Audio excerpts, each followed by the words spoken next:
Welcome back.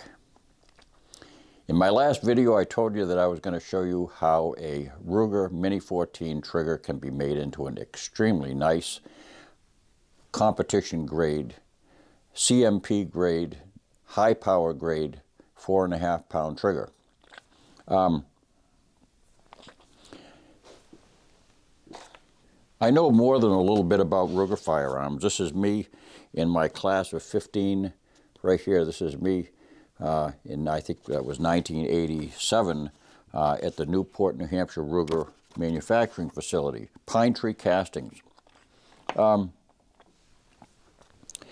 me make it very, very clear. As a Ruger armorer, I absolutely do not recommend that you perform any of the things that you're going to see in this video. I'm illustrating them for just so that you understand how it's done. And if you have the dexterity and the mechanical aptitude to do this, you can take it under your own advisement whether or not you wish to proceed. Ruger does not recommend in their manual, they do not recommend that anybody do any mechanical work, any alterations whatsoever with their firearms. I believe it's on page 10. I'll show you right here regarding alterations. Warning, alterations. This product was designed to function properly in its original condition. Alterations can make it unsafe. Do not alter any part or add or substitute parts or accessories not made or sold by Sturm, Ruger and Company, Inc. Do not alter any firearm. So that's the first important caveat that I must put out there. What I am about to do is within safe parameters. Again, it would not be recommended by Ruger, nor is it authorized by Ruger, but I believe it's within safe parameters if you follow my instructions and follow the details that I will outline. And again, I do not represent Ruger Manufacturing in any way whatsoever in performing what I'm doing here. So let's go over to the bench and take a look. Now, these are the only articles necessary to do a trigger job. Good quality nippers that are strong enough to cut hard steel. Ceramic stones. You can see this one was, I broke this when it dropped on a concrete floor. They're rather brittle and fragile, but this is the only stone that you can use. You have to use a ceramic rod. You cannot use anything that will cut steel. Cutting steel is not the objective here. We're not going to be cutting anything, we're going to be polishing. And this is the 1/8 inch diameter drift, which you really need to have an 1/8 inch diameter drift to do it easily. You can get away with a smaller drift, but 1/8 inch is the hole that's involved here. So again, I do not wish you to do any kind of work with a triangular stone. These are sometimes easier to get a hold of, these big India stones. These will cut your trigger, and they're going to induce roughness that will require polishing, which is what this is all about. So let's begin. We begin by verifying that the rifle is completely empty. Put your magazine away, check your chamber, close it up, and then turn it over and place your safety on. Using a 1/4 inch drift or screwdriver, lift up. Now this is very important. I have seen an awful lot of Ruger Mini-14s and AC-556 rifles that people have, as they pull that up, they reef it and they pull it, they pull the trigger mechanism, the trigger assembly out by the trigger guard. Do not do that. In fact, any Garand style rifle, a Garand M1 Garand or a M14, M1A, if you pull it up by the trigger guard, eventually you're going to torque this and you're going to ruin the tension necessary to engage down here. You're going to have a sloppy trigger guard, and it's going to be falling out when you fire shots. It's very embarrassing at the range. This is only to hook it and to keep it in place. After that, lift it straight up.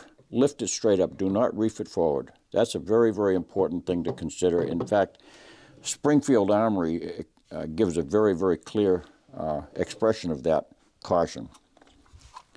You can put the rifle aside, release your safety, place your thumb against the hammer, open the trigger guard slightly so that you can release the trigger and hammer. Guard that hammer from coming forward too fast. You don't want to ever allow these hammers to come against this steel here, because that can stress things out and it can induce cracking. So let it come forward gently with your thumb. Now place your thumb squarely on top of the secondary sear. That's this portion right here. This is your trigger on the front, and this is your secondary sear. This is under spring tension from the secondary sear spring that's beneath here. So you want to depress down with your thumb to guard that. I recommend that you get yourself a paper bag or a plastic bag and do this work inside if you have any concerns about losing this pin. Place your drift in that hole and just simply push it straight on through. Now if it hangs up, if your drift pin hangs up inside that hole, sometimes what's easier is to simply take your nippers and from this side grab that pin and pull it straight to the rear, straight out, and that way there you don't have to fight with things. Now my thumb is on top of that sear. Gently release it and allow the entire mechanism to come out. You'll see that the entire trigger and your secondary sear will come out. Now we can identify some of these parts here. This is your trigger return spring. This is your trigger spring, and this returns the trigger back to battery. This is your secondary sear. This is your trigger right here. This is your trigger hook. The trigger hook is the only thing that we're going to be dealing with. The secondary sear, we're going to get that out of the way. We'll take our drift, and this is very important now. Keep your thumb on top of that secondary sear. Push you'll see there's a barrel, there's a bushing in there. You want to push that bushing out carefully so that you don't lose control of that secondary sear. And you don't want to lose control of that barrel. That's another fairly small part, that bushing. Let that come out. Set that aside. Remove your secondary sear and place it aside. And right here you'll see that you have a spring. This is your secondary sear spring. Now I'll show you what an original spring looks like. This is a spring identical to it. There's different colors, different heat treating process, but it's the same spring. This spring was manufactured with 15 coils. It's 0.6 of an inch long. In other words, 0.600. That length cannot be reduced. Here comes Benny. That length cannot be reduced more than I described. I'll put that aside. What's going on, Benny? Huh? Oh, we're talking. He has something to tell me. I don't know what it is. I know. We're doing a video. What? Huh? Go see Mommy. Go up and see Mom. Go to the post office with Mom. Here he goes. He wanted to do gun work with me, I guess. So the original length of that spring is 0.6 of an inch. You do not want to reduce that more than 0.8 of an inch. Basically, that means that you don't want to take off more than 2 coils. Now, I'll tell you this, because you do not know what the depth of this particular hole is. There can be variations.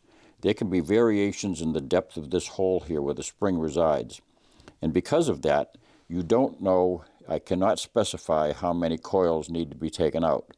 You start with 1.5 coils and work from there. 1.5 coils will generally bring a trigger down to about 4.5 pounds, which is national match rules. In other words, this is not necessarily a gun that you can shoot in national match, but that is the standard because that's a safe trigger according to high power rules. If you go below 4.5 pounds, you're really starting to get into difficulty with the possibility of doubling. A trigger that will not. This secondary sear's purpose is to catch the hammer on its way back, the rebounding hammer, after the rifle fires. The bolt comes flying back and pushes back against this, against the hammer, and then when the hammer comes back, it's caught by the secondary sear. And it's retained by the secondary sear until you release the trigger. And then when you release the trigger, it backs off and it drops the hammer from this. It drops the hammer from this notch right here onto this notch right here when you release the trigger. If you don't have sufficient tension on that spring, it will not catch this back secondary sear notch on the hammer, and you're going to have serious difficulties. Basically, you're going to have a gun that doubles. In other words, fires 2 or 3 shots at a time. That cannot bounce off of that at all. So make sure that you don't take off more than 1.5 coils the first time around. If you take off more than 1.5 coils, do it only in increments of 1/2 coil at a time, and do not allow it to drop below 4 pounds. That is the absolute safe limit. So, and for a competition style trigger, 4.5 pounds makes it a beautiful trigger. Before we do any of that, we're gonna remove this trigger return spring and just get it out of the way.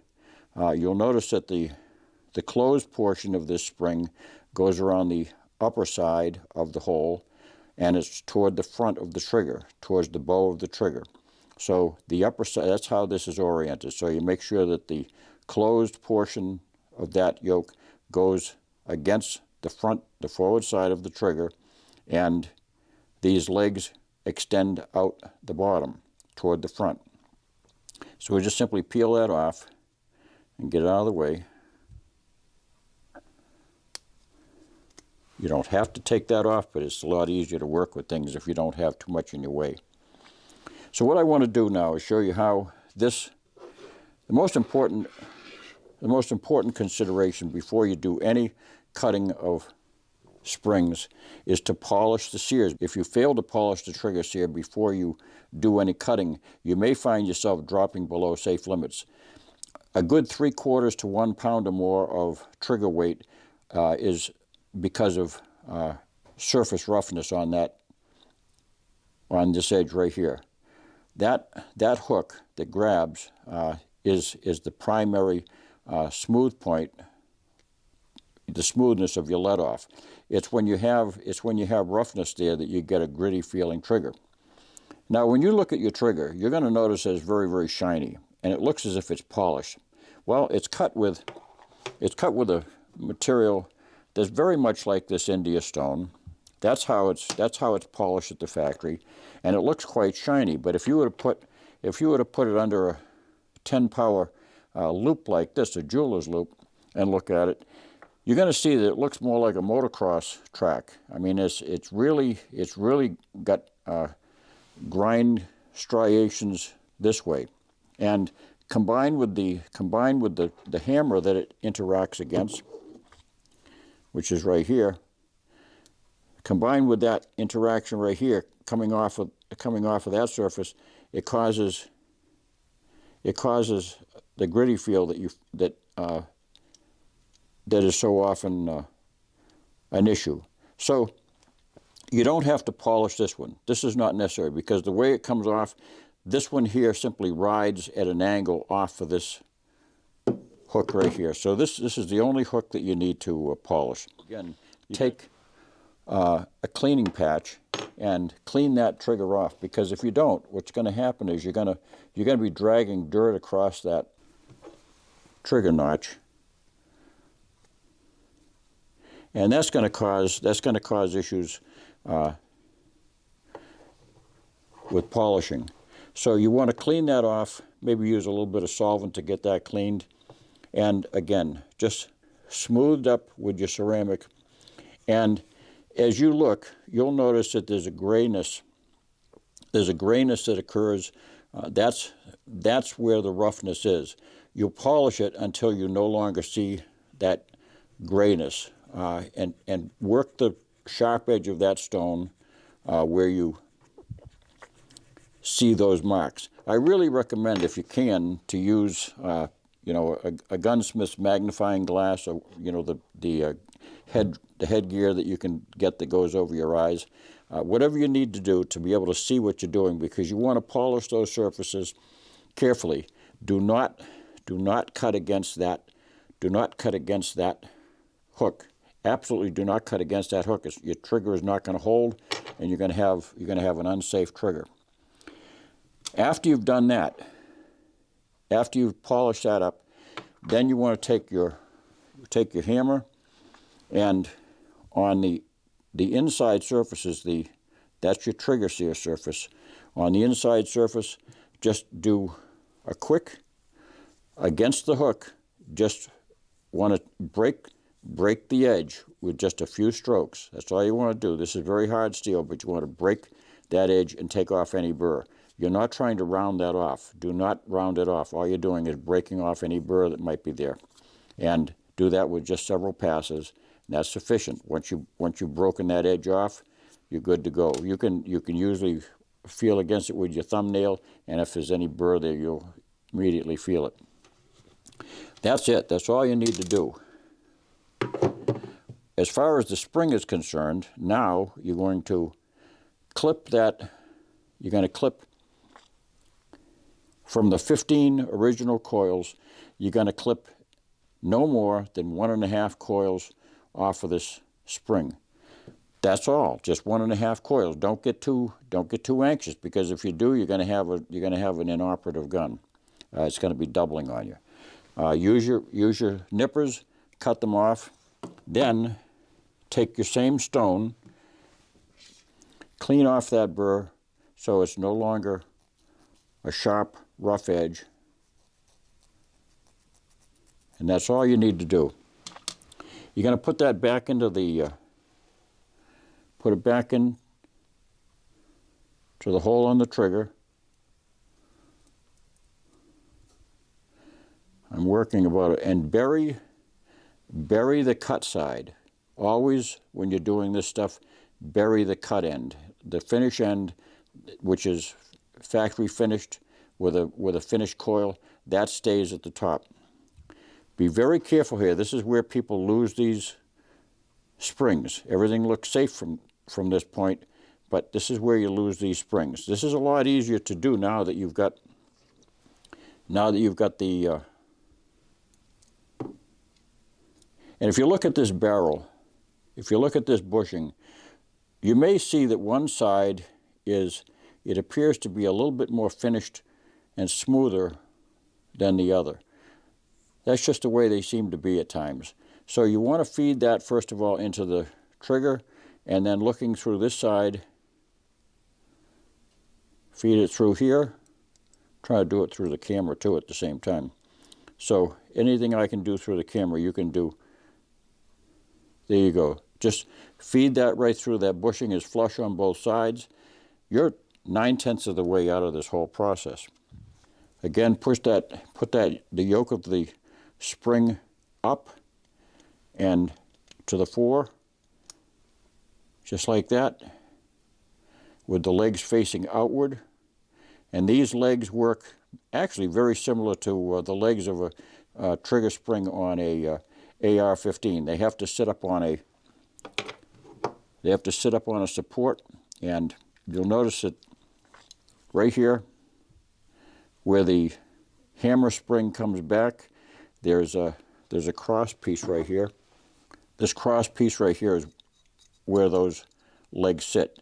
You have to get it on top. You have to get those legs up on top of that cross piece. If you don't, you won't have a trigger that will return. So make sure you lay those on top of that first. Hold the trigger up, place it down in. Now as you see there, and make sure you have both of them. Both of those legs have to be sitting across the top of that. If you just get one side, you're not going to have enough to return that trigger. It's not going to work right, and it's going to feel very bad. So once you've got that into position, just simply use your thumb to slide this back, and you'll see immediately that you can run your pin straight through. You have to manipulate it with you have to manipulate things with your fingers, and it will just slide right in like that without any force whatsoever, and you're done. So if you did everything properly, you got yourself a good, safe, working rifle that you'll be really happy with. It's got a nice, hear that beautiful stage where it comes back to a wall and then squeezes off nicely.